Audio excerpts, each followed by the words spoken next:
आज की यह कक्षा क्लास 5 और हम लोग हिंदी फर्स्ट के बारे में देखेंगे, यानी व्याकरण ग्रामर भाग देखेंगे। तो आपकी किताब देख लें, फर्स्ट चैप्टर उसमें है, पहला चैप्टर है, पहला आप है भाषा और व्याकरण। तो भाषा और व्याकरण यानी लैंग्वेज और ग्रामर से संबंधित सारी चीज़ों को, जो उसके पार्ट्स ऑफ बॉडीज़ हैं, उसमें क्या क्या चीज़ें हैं, उसमें कितने प्रकार हैं, कितने भेद हैं, सारी चीज़ों को हम क्रमशः क्रम से ग्रेजुअली देखेंगे। ठीक है। तो आपके किताब में देखिए बोल रहा है कि भाषा और व्याकरण, यानी भाषा और व्याकरण से संबंधित, यानी कि जो हमारी लैंग्वेज है, जिस भाषा का, जिस माध्यम का हम लोग प्रयोग करते हैं अपनी भावनाओं को, अपने विचारों को प्रकट करने के लिए, अपने थॉट्स को बताने के लिए, ठीक है, दूसरे को अपनी बात समझाने के लिए, वह माध्यम कौन है हमारा? वह माध्यम है हमारी भाषा। और भाषा को सुष्ठुता यानी कि सरलता, सुंदरता प्रदान कौन करता है? उसमें सहायक कौन है? तो उसमें सहायक उसका बनता है व्याकरण, ग्रामर भाग। अगर किसी भी भाषा का, किसी भी लैंग्वेज का, किसी भी लिपि का, अगर ऐसा कह दिया जाए, अगर व्याकरण ना हो, उसमें ग्रामर भाग ना हो, तो उस भाषा को सुंदर बनाना, सुष्ठ बनाना, सरल बनाना, समझने योग्य बनाना, ठीक है, कि एक व्यक्ति जो बात कह रहा है, अपनी जो बातों को व विचारों को प्रकट करना चाहता है, सुनने वाले श्रोतागण भी उसी भावना से उसी बात को उसी लहजे में समझें, यह सबसे ज़्यादा इम्पॉर्टेंट है। इस इम्पोर्टेंसी इसी चीज़ की सबसे ज़्यादा है। तो इस भावना को सरलतम रूप किस प्रकार से दिया जा सके, इस प्रकार इसे किस रूप में प्रकट किया जा सके, इसका सबसे बड़ा उदाहरण या इसका सबसे बड़ा सहायता करने वाला एक जो स्थिति है, वह हमारे पास है ग्रामर भाग, वह है व्याकरण। तो व्याकरण ही एक ऐसा पोर्शन, एक ऐसा भाग है जो भाषा को सुष्ठ बनाने में, सरल बनाने में और बोलने, पढ़ने, लिखने इत्यादि रूपों में, सभी रूपों में सुष्ठ बनाने के लिए, यानी सुष्ठ मतलब सही बनाने के लिए, ठीक है, अशुद्धता न रहे भाषा में। भाषा जिस प्रकार जिन शब्दों का प्रयोग करें, ठीक है, तो उन शब्दों में अशुद्धता न रहे, किसी प्रकार का मिस्टेक न रहना चाहिए, मिस्टेक नहीं होना चाहिए। तो इन सभी को दृष्टिगत देखते हुए, ठीक है, क्या करते हैं कि हम अपनी अपनी भाषाओं में, जो भी भाषाएं हैं, सभी अपनी अपनी भाषाओं में, लैंग्वेज में क्या करते हैं, उससे संबंधित जो एक व्याकरण भाग है, जो आपका ग्रामर भाग है, उसका हम लोग सही रूप में प्रयोग करते हुए भाषा को सुंदर बनाने का, ठीक है, मिस्टेक न रहे, गलतियां न रहें, शुद्ध हो भाषा, समझने योग्य हो, सरलतम हो भाषा, हर व्यक्ति एक्सेस कर सके उस भाषा में, ठीक है, समझने योग्य हो। तो इसका सबसे बड़ा उदाहरण हमारे लिए बनकर आती है सामने, वह है व्याकरण भाग, वह है व्याकरण, वह है ग्रामर, ठीक है। तो भाषा क्या है, व्याकरण क्या है, इससे संबंधित सारी चीज़ों को अब हम क्रमशः देखते चलेंगे। देखिए,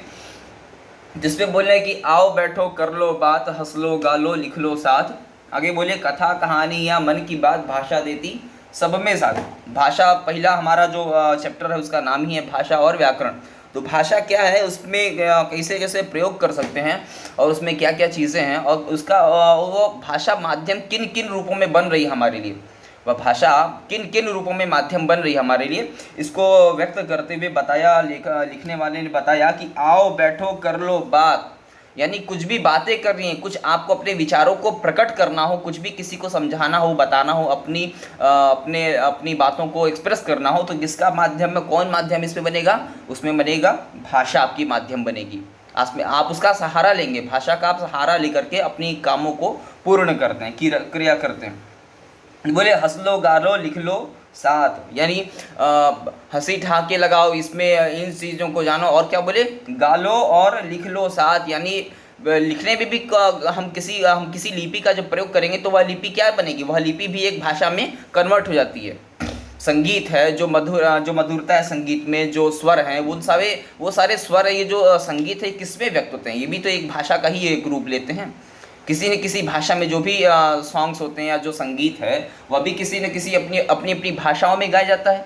तो उन सभी संगीत का जो स्वर हैं, जो व्यंजन है, जो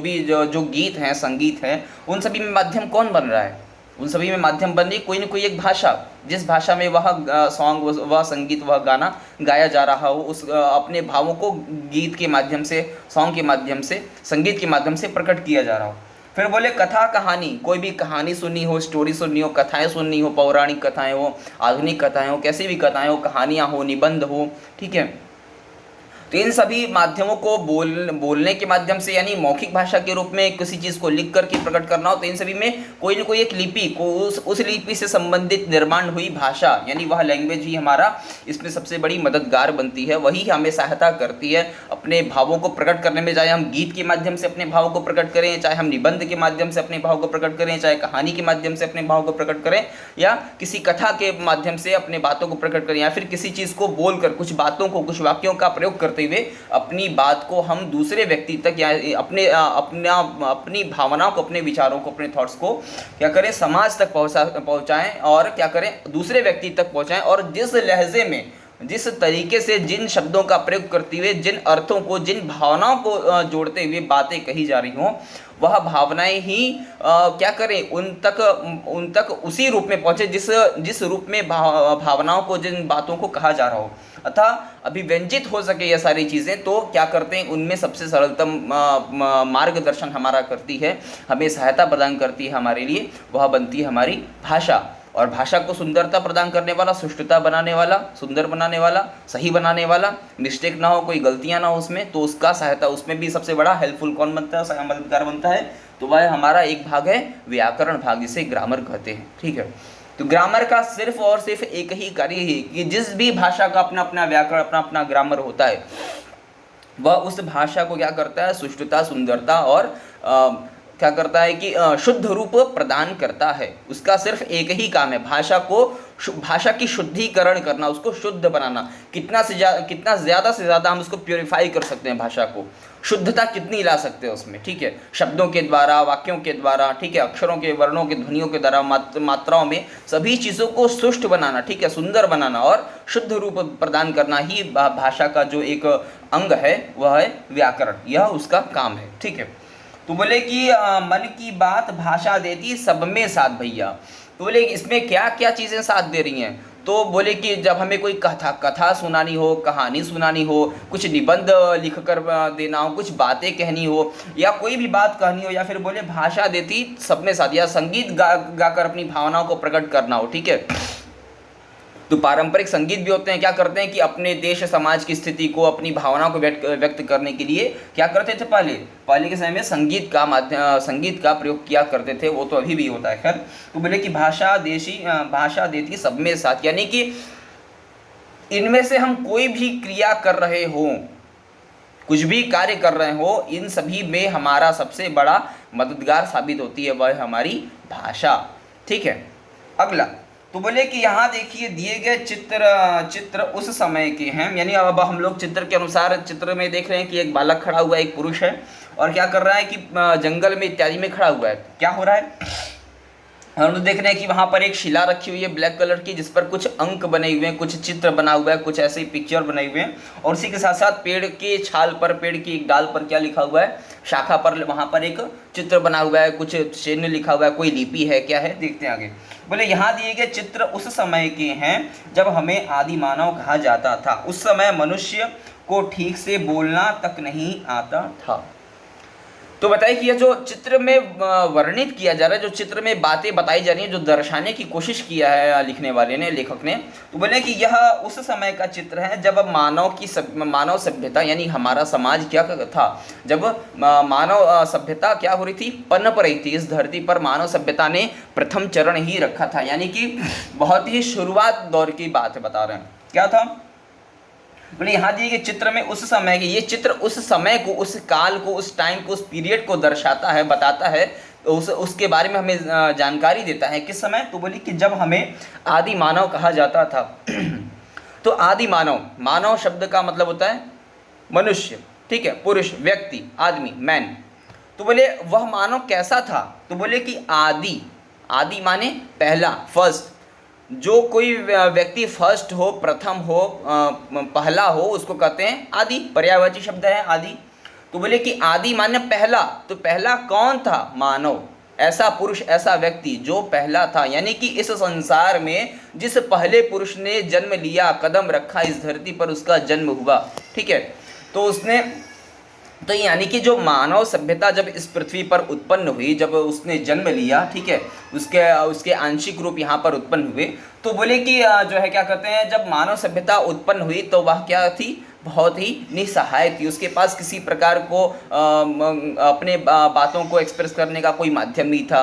किसी भी प्रकार की कोई जानकारी थी, ना कुछ खाने के लिए था, ना कुछ रहने के लिए था, और ना ही जिस प्रकार के संसाधनों का आज की आधुनिकता में हम प्रयोग कर रहे हैं, इनमें से कोई भी एक वस्तु उस समय उपलब्ध नहीं थी। यानी कि मानव सभ्यता उस प्रथम चरण में जब उत्पन्न हुई, जब पहले पहले उस धरती पर जन्म लिया, उसने कदम रखा, तो क्या हुआ, तो बोले कि उसे आदि मानव कहा जाता था। यानी चित्र में जो दर्शाने का प्रयास किया गया है, बोल रहे हैं कि आदि मानव, यानी मानव सभ्यता का प्रथम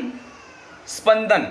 ठीक है, प्रथम चरण, पहला काल। तो बोले कि उस समय जो मनुष्य लोग थे, यानी कि हम आदि मानव कहने का यहाँ पर सीधे सीधे अर्थ ये निकलेगा कि आज की जो मानव सभ्यता, जो आज हमारी सोसाइटी है, जो आज हमारा समाज है, उसका सबसे पहला काल, सबसे पहला प्रथम चरण, ठीक है, पहला स्टेप जो था, तो बोले कि तो उसको क्या कहा गया, आदि मानव कहा गया, ठीक है। आदि मानव मुख्यतः कहा जाए सामान्य रूप से तो ये अर्थ समझा जाएगा कि आदि मानव यानी मनुष्य के जन्म होने का पहला प्रथम चरण, ठीक है। उस समय जब लोग वस्त्र इत्यादि नहीं पहनते थे, भोजन पका कर नहीं खाया करते थे, ठीक है, लोग पहले शिकार पर ही निर्भर थे, ठीक है। तो जैसे जैसे उस मानव ने, यानी जब मानव सभ्यता इस धरती पर पनपी, जब पैदा हुई, जब उसने जन्म लिया, तो उसने बहुत सारी अनेक प्रकार की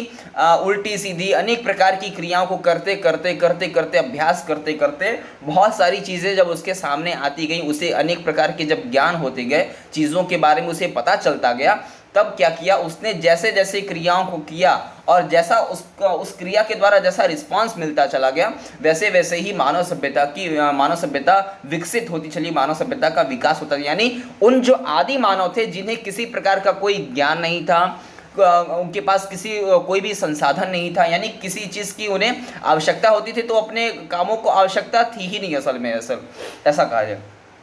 तो बोले कि जब वह मानव सभ्यता इंक्रीज कर रही थी, जब वह बढ़ रही थी आगे की ओर, और सभ्यताएं और भी वह बढ़ते जा रहे थे संख्या में, तो क्या हुआ, धीरे धीरे उनके द्वारा की जाने वाली सारी क्रियाएं, सारे प्रयासों से वह धीरे धीरे क्या करते गए, कुछ न कुछ सीखते चले गए, और उन्हीं सिखावनियों के माध्यम से, उन्हीं शिक्षाओं के माध्यम से धीरे धीरे क्या हुआ कि वह धीरे धीरे इंक्रीज होते चले गए, यानी वह अपनी सभ्यता को बढ़ाते चले गए, वह अपने ज्ञान को, अपनी क्रियाओं को और सुंदर बनाते चले गए, और क्या किए, धीरे धीरे वह सभ्य होने लगे। कैसे हुआ ये सब, तो जैसे उदाहरण के लिए मान लीजिए कि जैसे आज हमारे पास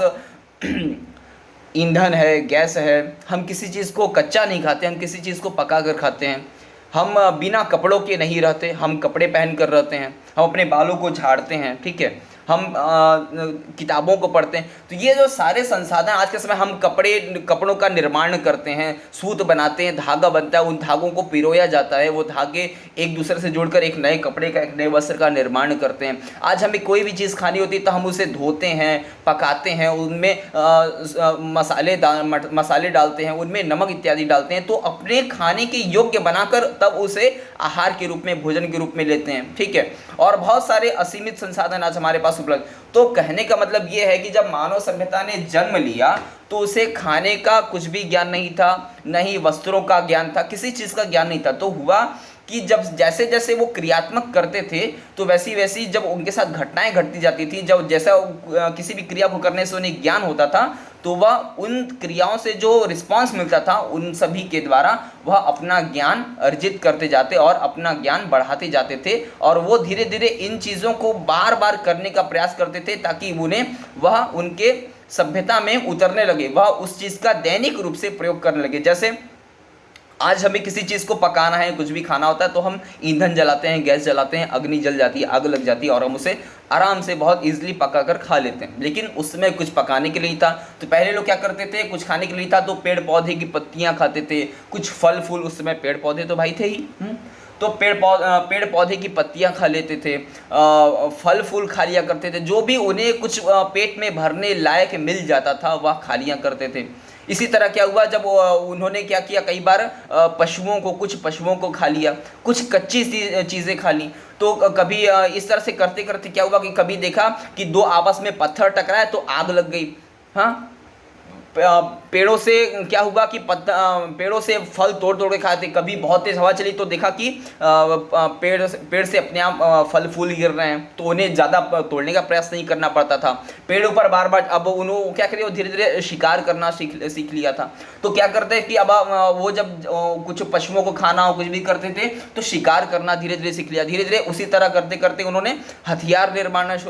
बनाना भी सीख लिया। तो उन्हीं हथियार, उन्हीं तीर, उन्हीं धनुष के द्वारा क्या करते थे, वह शिकार किया करते थे। जब आग जली, किन्हीं दो पत्थरों को देखा कि आपस में टकराने से कुछ अग्नि के जैसा जला, कुछ चिंगारी निकली, तो बार बार उसी को रगड़ रगड़ के प्रयास किया करते थे कि कैसे ये जले। इसको और ज़्यादा प्रयास करते करते वो अपनी सभ्यता को इसी प्रयासों को करते हुए, इन्हीं तरीकों को आजमाते हुए, इन्हीं चीज़ों को बार बार प्रयास करते करते क्या हुए, वो अपने ज्ञान को बढ़ाते चले गए। जैसे जैसे उन्होंने काम किया वैसे वैसे उन्हें जानकारियाँ मिलती चली गई। पहले वो कच्चा अन्न खाते थे, तो कभी कहीं से कुछ नमक इत्यादि कैसे भी प्रकार का मिल गया होगा, तो उन्होंने उस चीज़ को उसमें मिक्स किया, खाने में और स्वादिष्ट लगा। तो अब उस चीज़ का, उस नमक का, उस सॉल्ट का क्या किया, हमेशा प्रयोग करने लगे। पहले चीज़ों को कच्चा खा लिया करते थे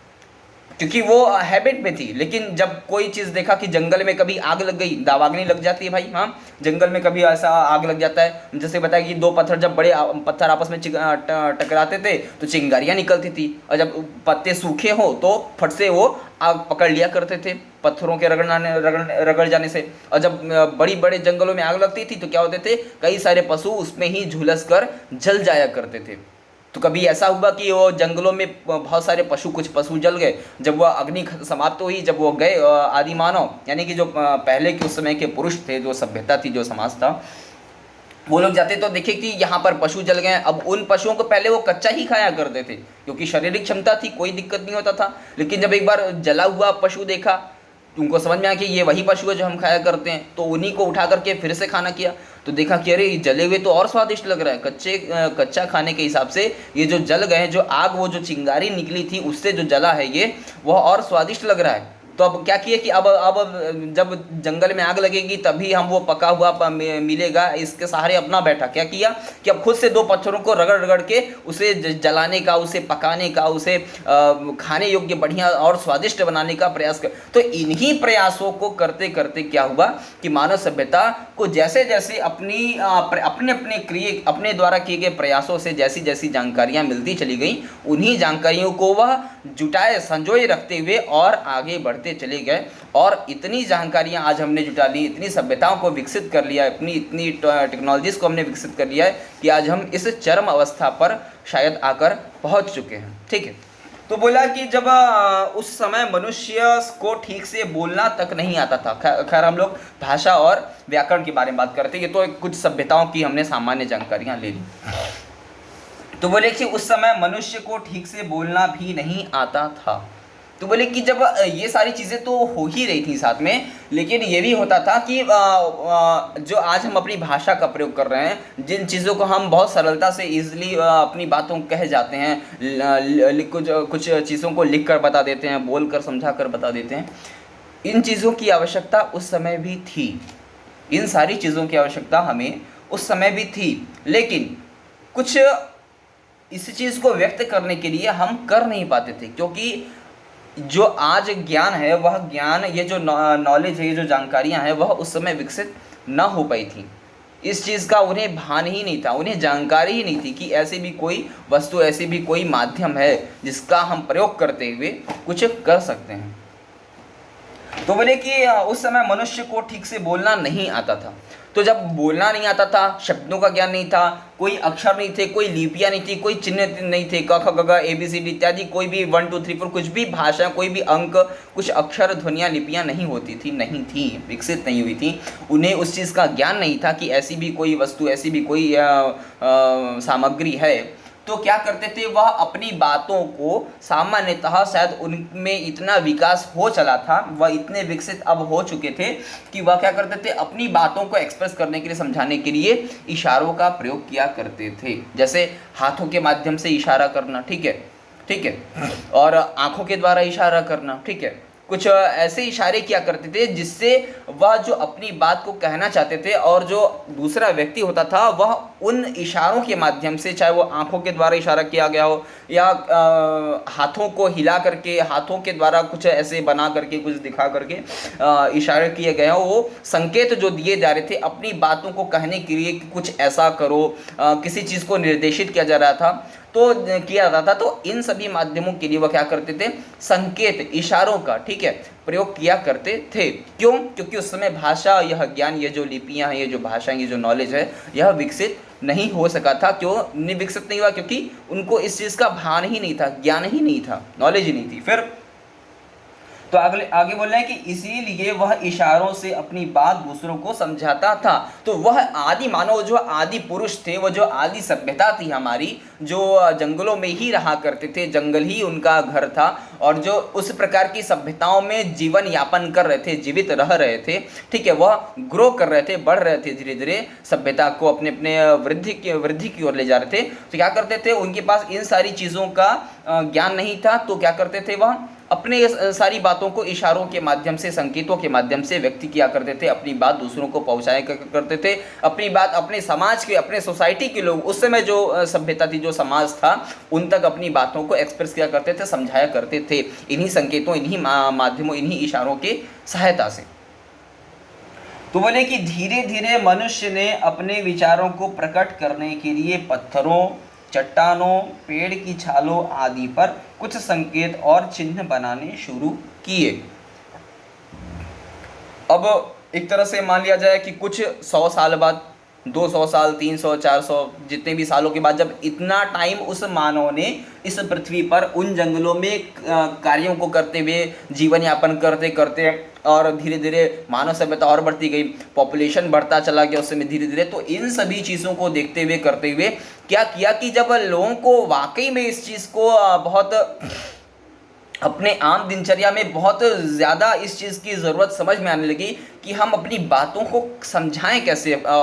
क्योंकि कई बार ऐसा मिस्टेक होता ही होगा, सामान्यतः होता होगा कि कहने वाला व्यक्ति कुछ कहता होगा, वह इशारे कुछ करता होगा, लेकिन समझने वाला व्यक्ति कुछ जाकर किसी और दूसरे ही काम को कर देता होगा, वह इशारे को, वह उसकी बात को ठीक नहीं समझ पाता होगा। तो क्या किया उस मानव ने, उस आदि सभ्यता ने, उस आदि मानव ने, लोगों ने, उस समय के लोगों ने क्या किया,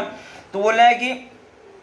अपने विचारों को, अपने थॉट्स को, अपनी बातों को प्रकट करना, माने प्रकट करना, किसी चीज़ को सामने ला देना, ठीक है, डिसअपीयर कर देना। तो जब वो अपीयर करते थे, अपनी बातों को प्रकट करते थे, एक्सप्रेस करते थे, कहते थे, कुछ बताना चाहते थे अपने संकेतों के माध्यम से, भाषा के माध्यम से, तो बोले प्रकट करने के लिए पत्थरों, अब भाई बहुत बड़ी बड़ी चट्टानें, जंगल इत्यादि तो सब कुछ था ही,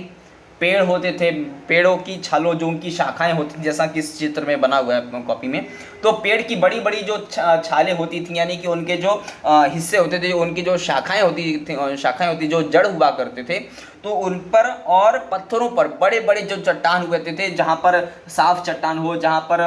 अच्छी चट्टानें होती थी, बड़ी बड़ी चट्टानें होती थी, और जो मुख्य मार्ग में हुआ करती, जहाँ से हर आने जाने वाला व्यक्ति उस मार्ग से होकर गुजरता था, ठीक है, उन्हीं मार्गों का प्रयोग करते हुए किसी स्थान से आया जाया करता था। ऐसे जो रास्तों में चट्टानें पड़ती थी, ऐसी जगहों पर जो पेड़ थे, जो बड़े बड़े पेड़ थे, और क्या किए, चट्टानों पर, पेड़ों पर और पत्थरों की छालों पर, यानी कि छाल एक स्थान, पेड़ों की जो छाल होती है, जहाँ जो एक शाखा, एक भाग होता है, तो उन पर क्या किया, उन्होंने कुछ चिन्ह, कुछ ऐसे उल्टे सीधे आड़े मेढ़े चिन्हों को, कुछ ऐसी चीज़ों को बनाना शुरू किया, और जो भी चिन्ह बनाए जाते थे, जो भी चीज़ें लिखी जाती थी, क्या उसमें भाषा या किसी अक्षर का निर्माण नहीं हो सका था उनके द्वारा। हालांकि इस बात में यह भी जानना चाहिए कि जो हम भाषा का, जिस शब्दों का, जिन क ख ग इत्यादि, जो अपनी हिंदी भाषा, मुख्य केवल मैं हिंदी भाषा के बारे में बता रहा हूँ, अन्य भाषा इंग्लिश और अरबी अन्य चीज़ों को नहीं लेंगे इस समय।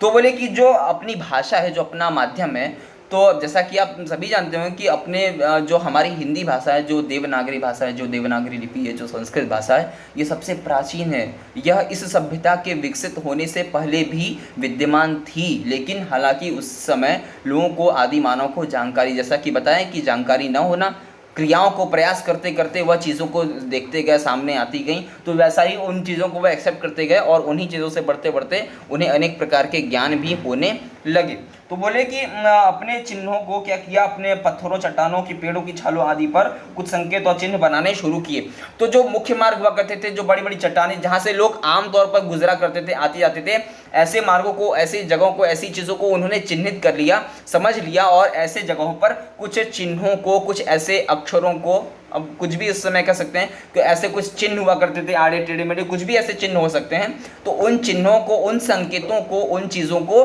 वह प्रयोग किया करते थे अपनी बात को दूसरों तक समझाने के लिए,